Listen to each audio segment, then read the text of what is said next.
안녕하세요. 아트스캔들의 이서연입니다. 저번 시간에 이어 블라멩크의 예술 특징에 대해 알아보겠습니다. 블라멩크의 미술은 총 3단계의 큰 틀로 나눌 수 있는데요. 세잔의 영향을 받았던 1단계, 1차 세계대전의 영향을 받았던 2단계, 마지막으로 독자적인 화풍을 완성했던 시기 3단계로 나눌 수 있습니다. 초창기 세잔의 영향을 받았던 블라멩크의 작품을 살펴보겠습니다. 지금 보여드린 그림은 빨간 지붕이라는 제목의 작품입니다. 가장 큰 특징은 작품에 그려져 있는 집을 통해 알 수 있는데요. 집의 방향이 제각각이죠. 이는 세잔의 영향을 받은 것입니다. 보이는 것 외에도 본질이 있다고 주장했던 세잔은 항상 여러 각도에서 사물을 관찰해 그림을 그렸습니다.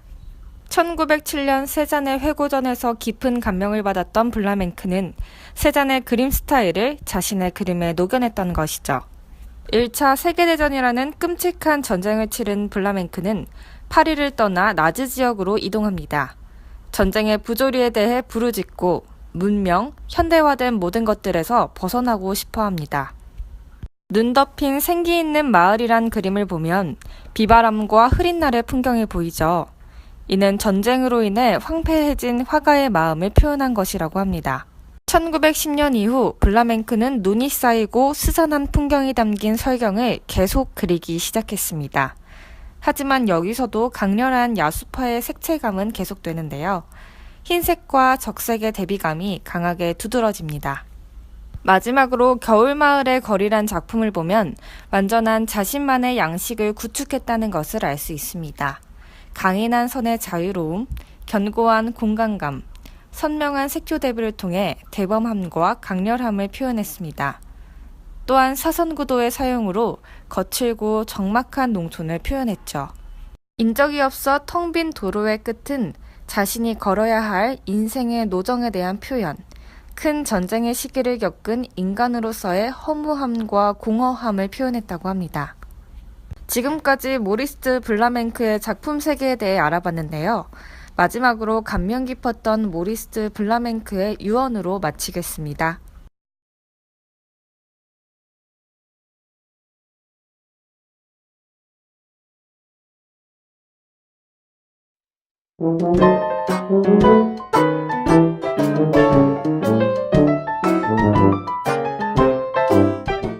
안녕하세요. 오마주2 74434 제작자이자 진행자인 이서연입니다.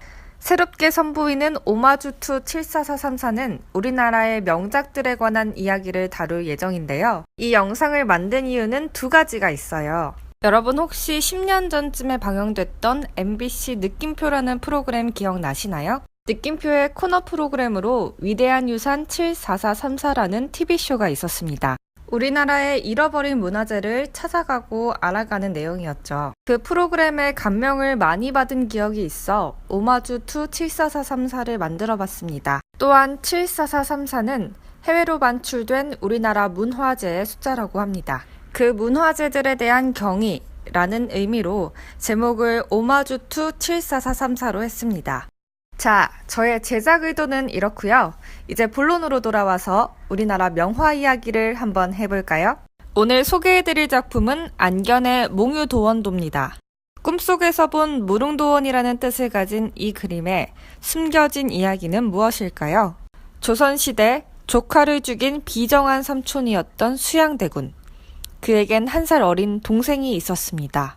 무예에 출중했던 수양대군과는 다르게 연년생 동생인 안평대군은 예술의 조예가 깊은 왕자였습니다.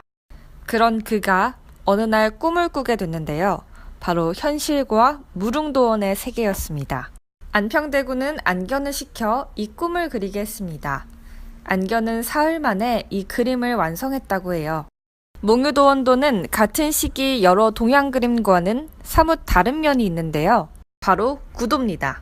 당시 비행기가 있었던 것도 아닌데 하늘에서 바라본 모습으로 그려져 있죠. 이는 험준한 산세와 풍요로운 도원의 모습을 동시에 표현하는데 그 균형감을 무너뜨리지 않기 위함이라고 합니다. 그리고 무릉도원이라는 도가적 사상이 표현되어 있는 것으로 보아 조선 전기, 성리학 외에 다른 사상들도 공존했다는 것을 알 수 있습니다. 험준한 바위는 강력한 국가를, 도원은 풍요를 상징했다고 볼 수 있습니다. 부강하고 풍요로운 국가를 꿈꿨다는 사실은 당시 권력욕이 있었던 수양의 심기를 거스를 수 있었던 부분인데요. 이 때문인지 안평대군은 훗날 수양대군의 손에 죽임을 당합니다. 풍류가였던 안평대군의 죽음 후 그의 작품은 모두 불태워지거나 사라졌습니다. 그런데 500년 뒤 이 몽유도원도가 일본에서 발견됐다고 해요. 아쉽게도 2009년 우리나라에서 전시를 마친 뒤 이 몽유도원도를 소장하고 있던 델리 대학에서 앞으로 전시를 하지 않겠다고 선언했다고 합니다. 너무나 바라서 그림으로나마 남기고 싶었던 꿈. 다시 꾸고 싶지만 꿀 수 없었던 꿈. 우리나라에서도 몽유도원도가 이렇게 꿈으로만 남겨져 있지는 않았으면 좋겠습니다.